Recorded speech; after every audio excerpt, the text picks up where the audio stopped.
diving. Hope comes and stops us in our tracks. Bravely we prove in our striving, trudging together each day. Where there's a will, there's a way.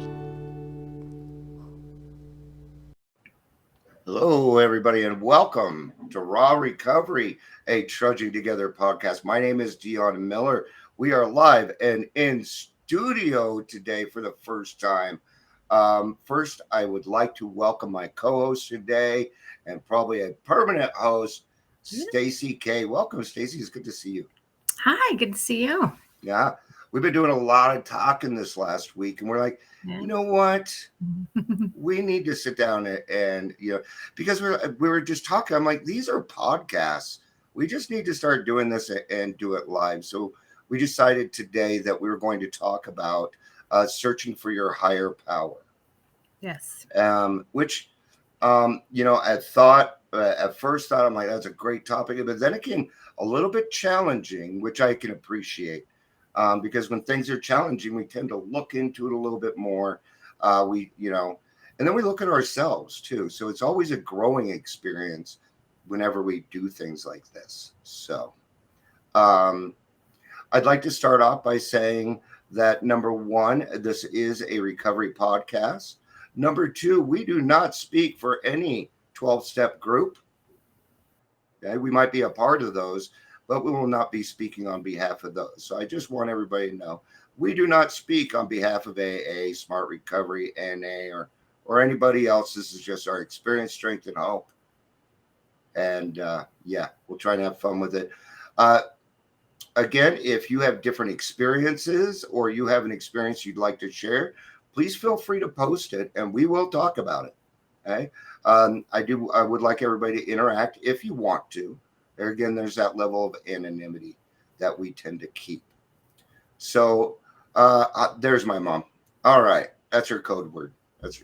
That's actually her number of years of sobriety. All right.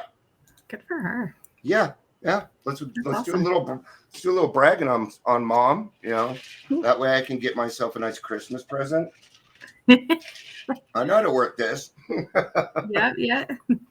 All right. So finding your higher power, that can be daunting. It can be kind of tough to do. My experience with a higher power, it wasn't too tough for me to find my higher power. My parents didn't really push religion on us, so I didn't really have a concept going in or anything like that. What was your experience with that when you were younger with religion? Mine? Yeah. It was actually, I had a moment when I was a child. It wasn't, my mom would drop me off at church every now and then, but it wasn't a huge topic in our household. But I had a spiritual experience in my backyard. And I don't know what I was doing. I was playing. I was just a little kid. And of course we're, pure back then. And sure. I looked up at the sun and I opened my arms and I felt this presence that was, and I don't advise looking directly at the sun, but I did. It did hurt my eyes. But yeah, and I remember this warm feeling coming over me, and it was, wow. And that was, I remember going to Bible study. My mom was really good about taking us to those week Bible studies where they had the little fun times and stuff like that. But sure, God never really stuck with me, or it wasn't something that I carried on as a child. Yeah, I kind of felt like I was given the basics. I certainly understood, but when it came to it, I mean, I didn't have much of a relationship with God.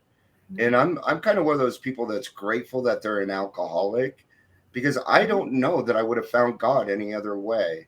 And it's such a big part of my life now that it makes me grateful to be an alcoholic in a sense. I feel as though that that spiritual experience was the pathway to my life. I think that, okay. I'm grateful now. But I never would have turned to God, I don't think, if I had the life that I had. And it was a hard life. Yeah. And today I, you know, I believe in a power greater than myself. God is a huge part of my life. And I am, Mm-hmm. I live for that. I live Yeah. for God. But yeah, maybe that was that spiritual awakening that said, that's it. But I'm Yeah. grateful for everything. Yeah, it's that sometimes it just takes the smallest amount of effort Yes. and you can feel it. So, all right, let's move on to a question here. What is a higher power? Well, for maybe there's people out there that don't understand what a higher power is and why we utilize something called a higher power. It is because sometimes people don't like the word God. Yes. And so we're kind of separating it from a religion spirituality type of thing because the 12-step programs are not religious, they are spiritual in nature. Now the people in those groups might be religious, they may go to church, and more power to them. We should be quick to see where religious people are right, but we need to understand that what we're talking about isn't necessarily a condemning the earth is going to end, watch your sins. My higher power has never once tested my sobriety. He doesn't do that stuff with me. No. And a higher power is a guide. I think we could probably even talk about loneliness before we talk about a higher power. That loneliness that all of us feel before coming into the program. And we all feel it. So when we come in here and we find that we're not terminally unique, and we're seeing other people that are grasping something, and we see them doing it, and we want a part of it, because we want that loneliness to disappear. What are your thoughts on what a higher power is? I think that what I appreciated about the program the most was that I got to, it was my own concept, because coming from where we come from, whether it's the streets, drugs, alcohol, I don't know that we're, hanging out with a higher power the whole time and praying and everything else. I feel as though, getting that freedom to start a relationship with a higher power slowly, because recovery is overwhelming as it is. Like, please, I have to quit drinking, drugs, and all this stuff. No.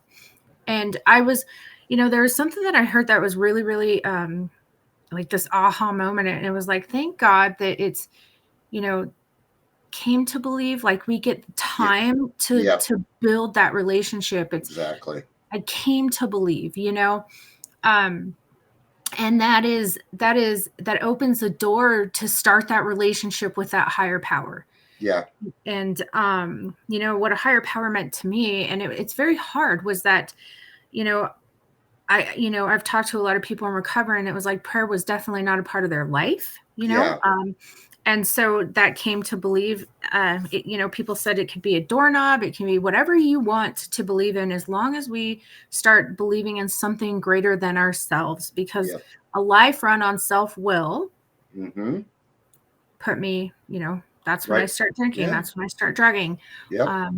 So that's what a higher power means to me, something that I can absolutely surrender my life to on a daily basis and let him lead my life, or her, or whomever you choose, whatever that looks like. And there were, I apologize, I had to put my phone on mute because I was getting a phone call. Sure. And a part of looking for that is it's free. And I'd actually like to read, at this point, I'd like to read from Bill's story just real quick on page 12. And this is when Ebby came in and was talking to Bill about it. Despite the living example of my friend, there remained in me the vestiges of my old prejudice. The word God still arouses certain antipathy. When the thought was expressed that there might be a God personal to me, this feeling was intensified. I didn't like the idea. I could go for such conceptions as creative intelligence, universal mind, spirit, and nature, but I resisted the thought of a Caesar of the heavens, however loving his sway might be. I have since talked to scores of men who felt the same way. My friend suggested what then seemed a novel idea. Why don't you choose your own conception of God? Mm. And what I really like about that is we're given choices. We're Yes. you know, and when we're given actual choices in the program and we make that choice, it intensifies, and that's what he's talking about. That you feel closer to your maker because you've made that decision, and now that's a beginning. And they talk about that a lot in step 2. Yep. You know? Total dependence on the only way to total independence is total dependence on a power greater than yourself. That's what they say. You know, I think that the coolest part about step 2 is you know, sponsoring is we don't know. Everybody came from different places, and we don't know what happened or what gave them biases towards a higher power. So, Yeah. you know, breaking through the ice of what biases do you have, you know, whether it was religious, you know, religion that you know, or an experience that we've had at church that turned us away, human error that could have turned us away from something greater than ourselves, right? Yeah. And Yes. I think that you know, working step 2 is getting through those biases so it's not a slippery slope anymore. That, you know, it puts that sunlight of the Spirit on there so we can step into that sunlight, so we can start believing in something, right? Yeah. Well, and even though I didn't have much of a religious upbringing, I had my own biases. Yeah. Sure. You know, and I took those straight. You know, what I did is I just, you know, if you want to go look at something and find something wrong with it, you're going to find it. You are. Right. You just are. So I had to start laying those things aside, just like we were talking about yesterday or earlier yesterday. And then, of course, it just left my mind. My mind's in a lot of different places. I apologize. Yeah, it just slipped. Anyway, hey, that's why we do this live. You guys got to see this stuff. So there are certain steps that we need to take before you can have a higher power in your life. There are things that you need to do. Number 1, you need to quit playing God. Yes. Yep. So what are some of the different ways we would play?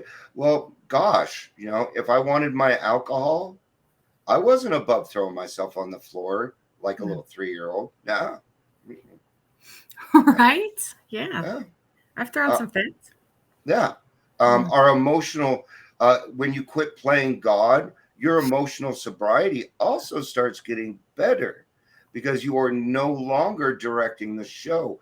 You are no longer, isn't it frustrating when you know it's perfect and if they would just do it and listen, it'd be fine. But even if it turned out perfect, I find something wrong with it. It'd still be wrong. No? Playing God in my realm was self-will. Like, I'm going to make this happen. I'm going to force this to happen. If I want it, I'm going to get it. Right. Yeah. And I didn't have anything between me and that drink. I didn't have anything between me and that drug. Yeah. So, you know, the stop, pause, and pray, you know, anything, whether it's the people like the people in the meeting as our higher power, where you go to a meeting and you know, whatever you hear stops you from taking that drink, right? That's amazing. Those are the things that need to be between me and that drink, me and that drug. Yeah exactly. And because when it comes down to it, I have willpower for a lot of things, but when it comes to alcohol, all bets are off. And soda and cigarettes. Welcome. Good to have everybody here. Welcome, everybody. But yeah, I would manipulate anybody, anything. I remember towards the end of my drinking, when I was dating, I would meet somebody new and I would tell them, I know that I have a drinking problem. If you try and change me, I'm going to dump you.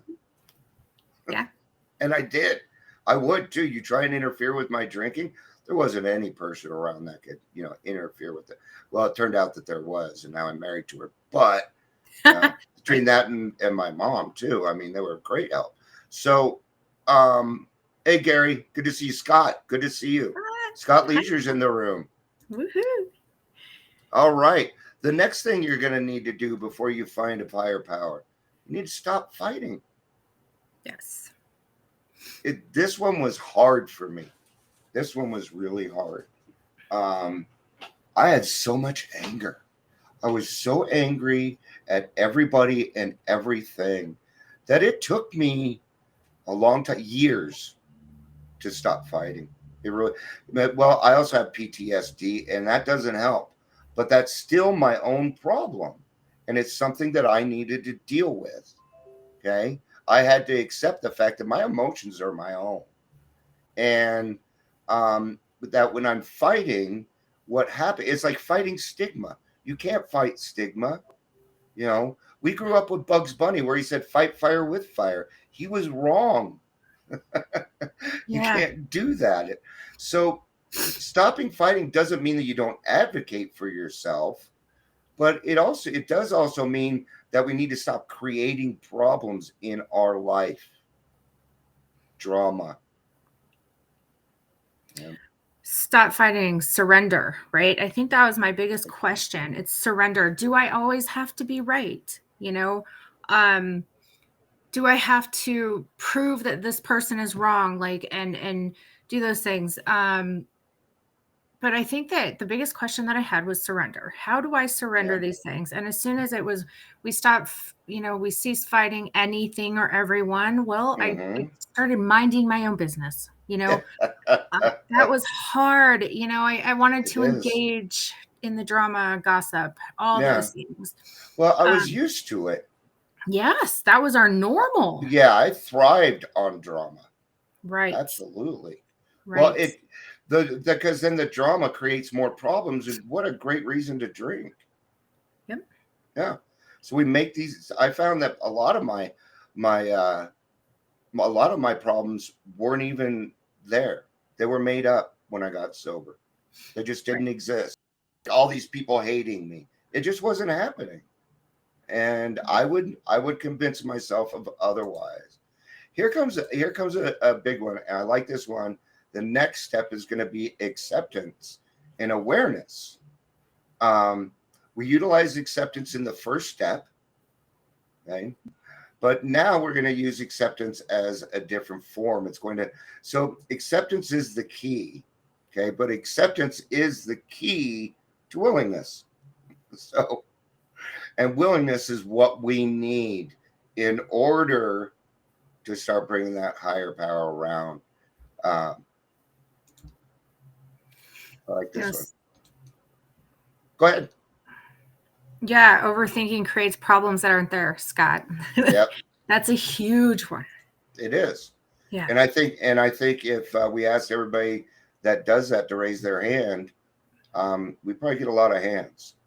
Yeah. I mean, that's planning out my life. Like, instead of having any sort of faith, I'm planning out, like, when I'm driving and I'm not on the road and I'm in my mind and I'm like, yeah, I'm planning this whole thing out, and I'm not giving my higher power room for anything. And I'm not present. I'm not paying attention to what I'm doing because I'm so busy planning everything around me. Yeah. Right. And this is how it has to be. And that's my overthinking that creates all of those problems, all the wrong men, all the, drama, instead of saying, yeah, I'm going to turn this over to my higher power today. Yeah. Or just staying present on what's happening in front of you. Mm-hmm. And that comes back to a day at a time. Right. I was in a meeting and people are saying, yeah, after 30 days, I relapse, always at 68 days, I relapse. Yeah. And stop counting. Then stop counting. This isn't a quantity program. It's a quality program. It is not a self-help program. It is a help yourself program. Help yourself. Okay? Self-help books don't work unless you know how to help yourself. Right. That's what they're. So I'm going to go to page 45 here. I thought this was a good connection to what we were talking about. Lack of power, that was our dilemma. We had to find a power by which we could live, and it had to be a power greater than ourselves, obviously. But where and how were we to find this power? Well, that's exactly what this book is about. Its main object is to enable you to find a power greater than yourself, which will solve your problem. That means we have written a book which we believe to be spiritual as well as moral. And it means, of course, that we are going to talk about God.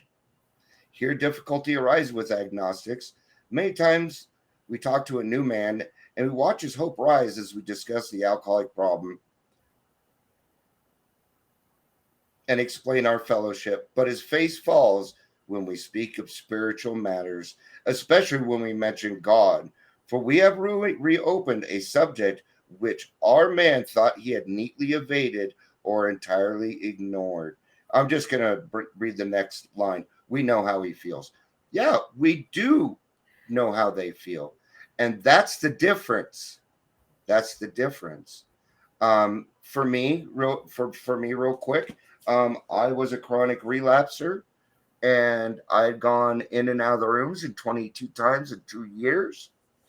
And finally, a man approached me, Paul. You probably know Paul. Paul A. Can't give his last name. He approached me and he said, Dion, you know what your problem is? I said, no, I don't. And he said, you don't have God in your life. I'm going to introduce you to God. And that's what happened to me. A man came up and said, Dion, enough. Enough is enough. You don't have God in your life. And I'm glad somebody did that, because I wasn't hearing the part when we were reading where it says, if you're willing to sponsor, because that was new to me. It used to be if you're looking for a sponsor. And that confused me in the beginning. Of course, that's also a good way for me to prove my point, because I'm like that. Sorry. So that was the beginning for me. And what he did, he said, Dion, this is God. God, this is Dion. And then he left us alone. That was it.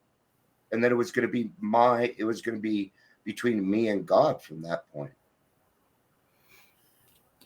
You know what? I think that brings up the once you take the drink out of my hand, that was my solution to everything. And now I still have the problems. Now I'm just sober. Yeah. Right. So, yeah, that was and I was also a chronic relapser, and I did have, honesty was my problem, because I couldn't wrap my brain around the fact of complete honesty. I didn't know what that was. I was delusioned, but I think that the clarity that you get from step 2 of the, and building that relationship with your higher power, it clears out that, it's kind of like the, that debris that kept that we kept drinking and putting in our bodies. And all of a sudden, we have some clarity and we're able to see better, and we're able to learn tools, like the prayers that are mentioned in the book, or anything that, whatever works to come between you and that drink, and to help you start taking responsibility. Taking responsibility, because that was also the thing. I didn't want to take responsibility, and God helped me, or my higher power. I do choose to call him God. It helped me to know that I wasn't alone. I just couldn't see him, or that higher power. So yeah, I get that. Yeah. Well, and that's where, where we discover humility in its actual meaning. Yes. Which is actually the next step. You got to ask for help. That's right. You got to ask God for help. So that means you got to pray. All right. And that doesn't mean that I don't do it thee, thou, oh God, I don't know. I talk to him like I do everybody else. But when I have that time, it's just between me and him. Okay. Because it's a personal relationship. Okay? This is a personal relationship. And it's going to be, for me, it was the first successful relationship that I have. Mhm. And then I can base other relationships off of that. And I learn how to love appropriately, which is the big word there, appropriately, right? And I am that kind of person. I love everybody. Um, but your relationship with your higher power is between you, because God is everything to me. So therefore, he can supply your needs, even though they're different from mine at the same time. Even while we're sitting here talking, he's taking care of both of us and all of our friends over here at the same time. You know, this personal relationship, I think everybody has their own relationship with God, and it's absolutely awesome, whatever that is. But I remember the envy of humans, you know, the I wish I had that, you know, I had some guru humans, you know, spiritual leaders that I put my faith into instead of my higher power. And that can lead you the wrong way, because sometimes it's the you know, the opinions or the advice of others, you know, that can get confusing, because everybody has a solution, Sure. right? If I'm willing to listen. But I was grateful, and it was lonely at first, but I got to build a very solid relationship with my higher power, and I put everything into it, because after the humiliation of not being able to stay sober, and I didn't even have a drinking problem in my brain, I was like, all right, God, you got this. You know, I didn't hesitate to get on my knees, because that's what I was told to do, is get on my knees and give it to God, give it to that. And, you know, I'm thankful that, you know, my higher power didn't take everything at once, because I couldn't have handled that. But you know, but building that, I went, you know, when I sponsor, I say, you find where you belong in that realm. Where can you spend 1 hour alone, where there's not a busy life or busyness around, you know, intruding on that time with your higher power? Because at the end of the day, a friend in my recovery, and it was another, it's so simple, Dion. You know, God does for you what you cannot do for yourself. Weird. How simple is that? But I'm an alcoholic, and I like to complicate it, and I need to write a book about it and everything else. It was just that simple. God does for you what you cannot do for yourself. So that is it's true if you let him, you know, but it's hard. But so building that, you know, that second step, you get what you put into it. So whatever you know, I have my sponsees definitely go to whatever church they can go to, or whatever they can do, you know. But I just give that higher power some time, you know, to work in your life, because he, you know, your higher power will show up and take.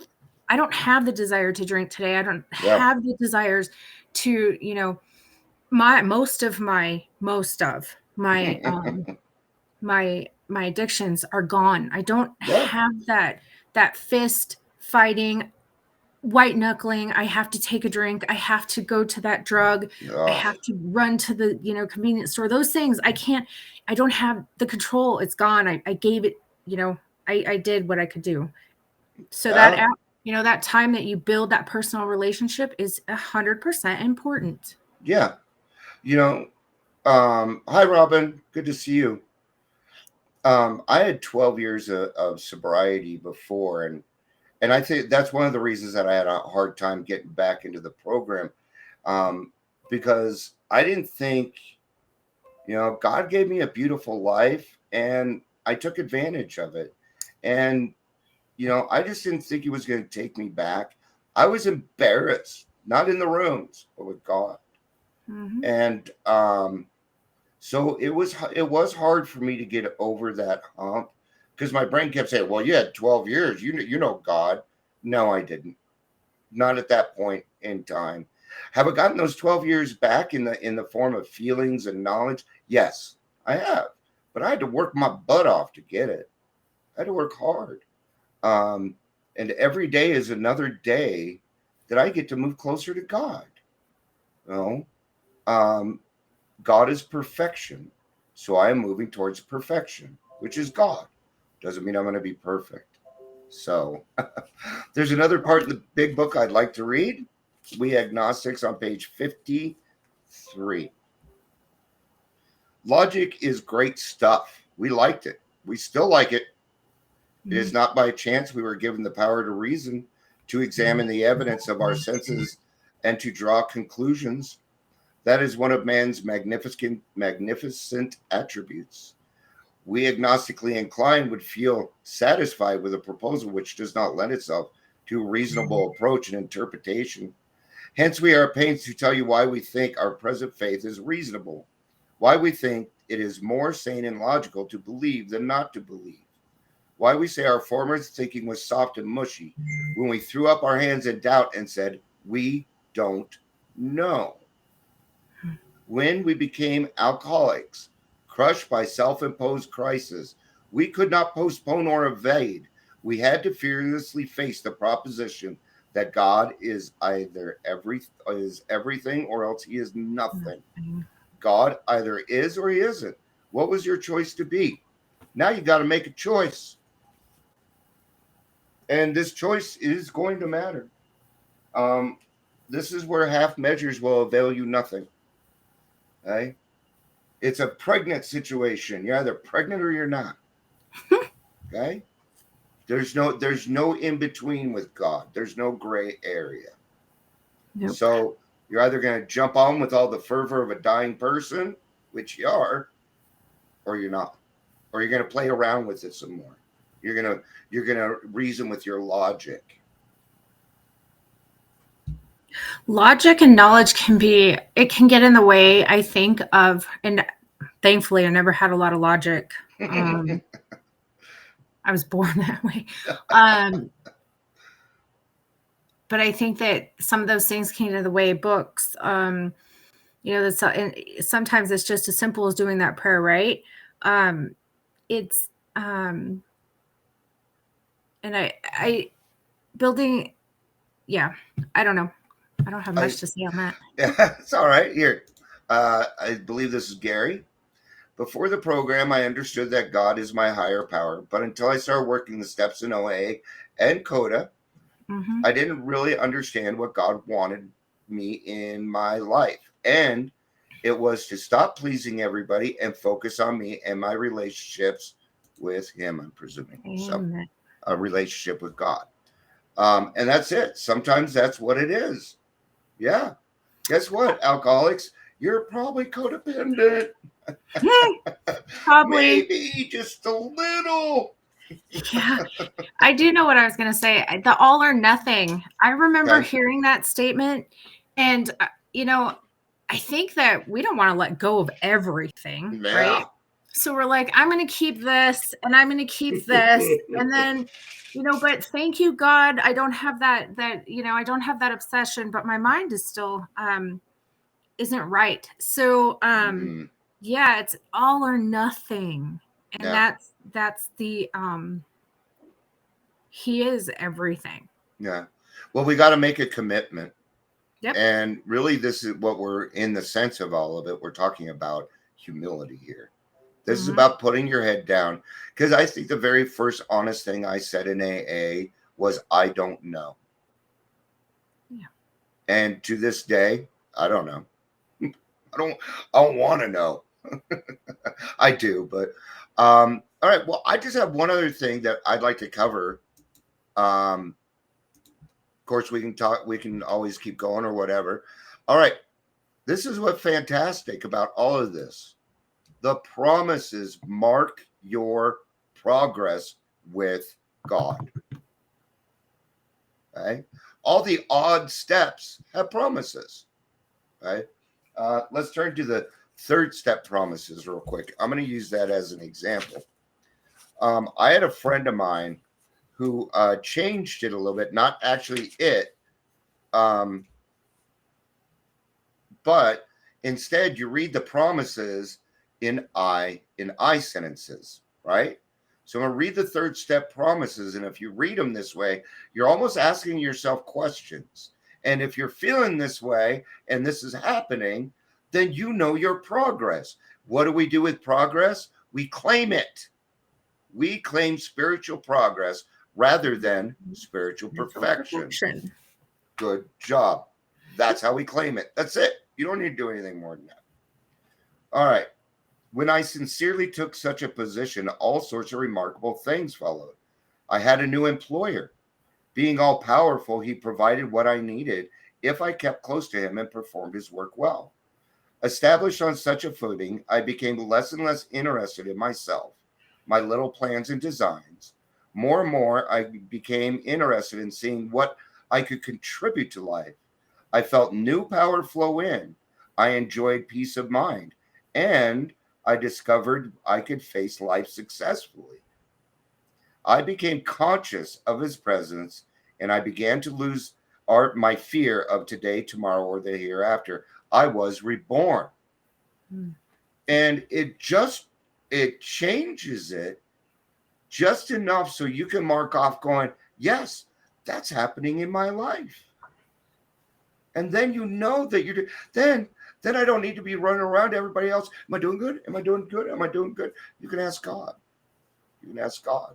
He'll tell you. He'll tell you. Dion. So that is I can recognize right now that that's exactly where I'm at right now. The little plans, the little designs that I have, because somewhere along the lines, I think going into self is an isolation, because it's easier to, when I have some fear or some, and this is where I am in my life right now, I'll be completely honest. Self has, when fear sets in, I retreat, I retreat into self, and then I start designing my life the way that I want it to go. And that can get me into trouble, as it has. Yes. So thank you for the reminder. And self is everything I do not want to be in. Selfless is great. Yeah. So, but I have found that, and this is the reason why I stay consistent, because this thing forgets pretty easy. And I need to be reminded sometimes. Like I was working on my swearing, and I was so focused on working on my swearing, I was swearing more. And then my friend came to me and said, stop it and give it to God. And it worked, right? I knew that answer, okay? But God wanted me to find out through one of his children. Right. Nothing wrong with that. Oh, I knew that. You could add a V8, right?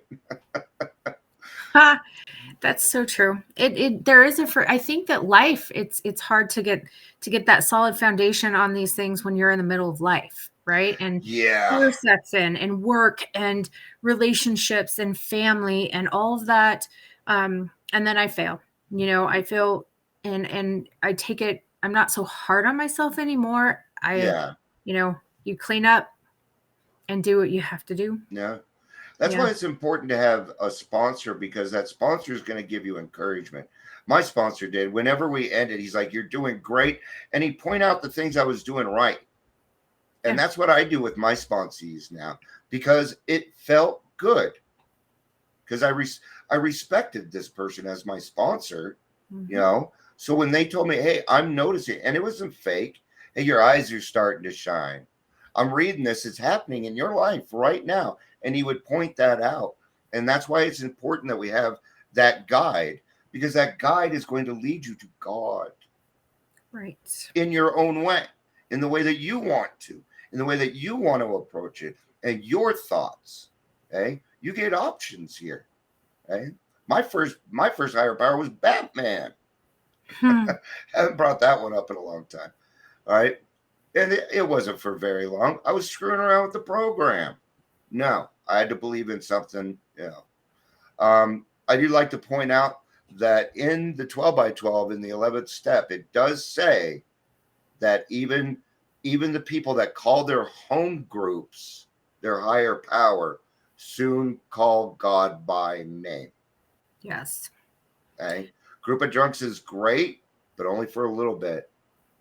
Right? Because they're people. But they are bigger than you. Yeah. Yep. And that St. Francis prayer is the epitome of what it's like to be selfless. But I don't know. There are days I want love. And there are days that, those things. And it's hard for me to say them when I'm in self completely. But you're absolutely right. Yeah. Well, there's nothing wrong with asking somebody for a hug or say, I'm feeling a little lonely. Nothing Right. wrong with that. Just don't expect anything. If you expect it, then you're going to be let down. But there's absolutely nothing wrong with advocating for yourself. All right. We are hitting about, well, this is about 40 minutes with the 10 minutes that from the beginning. Was there anything else you wanted to touch on? No, I think that there's, on the subject of God, what was helpful is having that God box or that God bag to Great learn point. Yeah. Why don't how you, to. you know what? Not everybody knows what a God box is. Why don't you go ahead and fill them in? Well, for women, you can decorate them as pretty as you want, and it becomes a really bubbly thing, or whatever it is in desperation. But I was, you get a bag, you get a box, you decorate it, and you start writing all your problems and you give it to God. And if that's your God for that day, you put them in there and you don't do anything with them. Yeah. And I would pray for those things to go away. And then some days, you, especially in the beginning, you go back and after you do those steps and how a lot of those problems are gone. Yeah, you look at them, you're like, oh my God. Yeah. Yep. They're But gone. that's when we get to go back and it's amusing in a way. Yep. And we get to chuckle at it because we've made progress.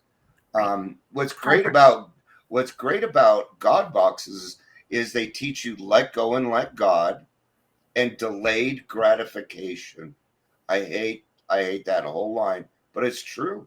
I work on delayed gratification all the time. I'm just not feeling it right now. Well, let's give it 10 minutes. Something may change in that time. But I always give myself space, a little bit of space in there, a little bit of time to think on something just a little bit longer. And I usually get a different result because of that. I think the other thing it's really hard because we come in from hard places to imagine that there is something that could love us that unconditionally.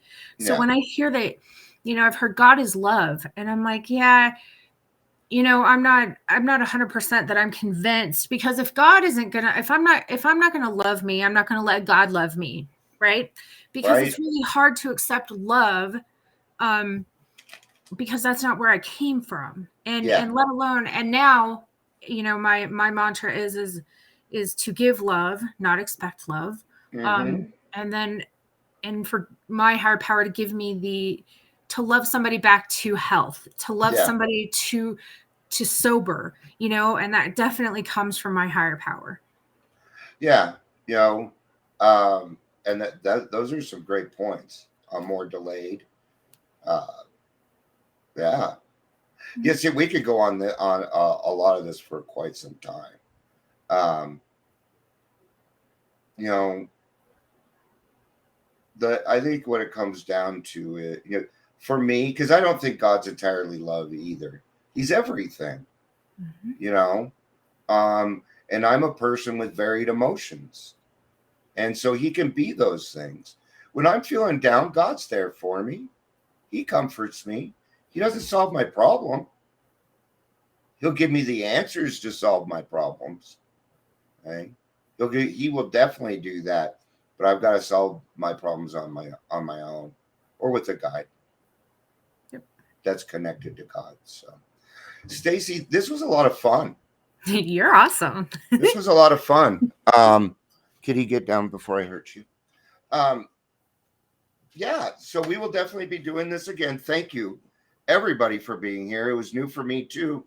I haven't done a podcast live yet, so for all my rewatchers, thank you for being here.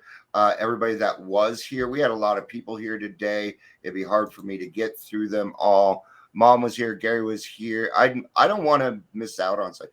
Now I'm gonna do it anyway. Ingrid was here. My mommy was here. Scott Leisure. Scott Leisure was here. Robin was here. Gary was here. Jim B was here. All right. And of course, you and me. So thank you, everybody, for being here. Kind of wrap up. This has been about searching for your higher power. And, when it comes to this, just take it easy on yourself. Be kind to yourself. It's okay to take a little bit of time. Like Stacy had said, we come to believe. That means it's going to take time. And I don't know about anybody else, but if God would have given me a burning bush at the beginning, I would have just thrown water on it. I wouldn't even have been able to notice it. So thank you, everybody, for being here. This has been Raw Recovery, a Trudging Together podcast. I love you. Peace out and have a day.